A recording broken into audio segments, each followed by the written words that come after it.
Hey, what's happening, Wargamers? Welcome to another painting video. This week I'm going to be showing you how to paint weathered leather jackets.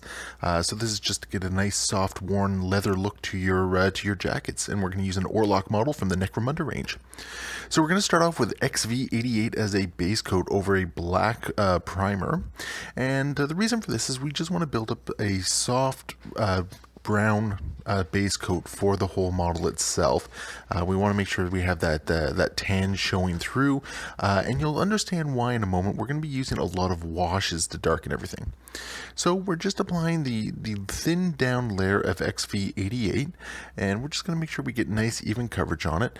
Now you don't have to worry about if a little bit of black shows through, because that'll just add to the depth of it. So just make sure you get proper coverage, just make sure it's not too patchy, and just get all the various areas of the model that you want to make sure have the leather on it. So as you can see, we have the whole coat covered at this point. We're ready to move on. Next, we are going to use Rakarth Flesh, and this is going to be very thin down, and this part is actually a bit integral to the whole process, because basically what we're going to be doing is we're going to be using this to create a weathered effect on the raised elements of the jacket itself.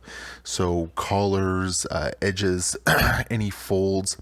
So as you can see here, we have a detail brush, and we're just slowly going over it, and you can do a couple things with this. You can try and paint the lines onto it, you can sort of dab at it, you can stipple it on. In this case, I'm kind of doing a mixture of both jabbing it on as well as painting the lines onto it. But just make sure you get along all the raised edges of this, because you want that highlight to show up. You want anywhere where it looks like that the jacket would be coming into contact with anything that would be rubbing the sheen off it. So just build it up around everywhere, and you'll gradually see how it plays out and how it works as you add it on. Now just make sure you're using really thin paints on this one, because you don't want it to be too overpowering. So here we go. We have the highlights onto the folds of the jacket. We're ready to move on. Now the next number of steps are all going to be very similar. We're going to basically do a series of washes and shades, and we're going to start with Agrex Earthshade. Now you're going to have to be very patient with this one, because basically the washes are going to have to dry before you keep applying more. Otherwise you're going to get a pooling effect, and you can potentially ruin the overall look of your model. So there's a couple ways you can do this. As you can see in this step, what I'm doing is I'm actually taking some Agrex Earthshade, thinned down considerably with some Lamian medium or other medium basically, and just brushing it on. So you can see that it's just kind of glazing the darkness onto the brush or onto the jacket. Alternatively, you can take just undiluted washes and put it on with the Agrex. Next up, after you get to the nice brown shade that you want, we're going to move on to Nuln Oil, and this is going to give it the last layer of darkness that we're looking for on it. And it's the same deal as with the Agrex. You're going to want to apply it until you're happy with how dark the model itself looks.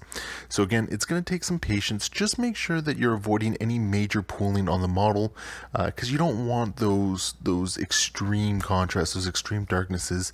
You want the shades to work with the model itself. You want it to be a gradual change. You want the worn through and weathered look of the jacket to show through.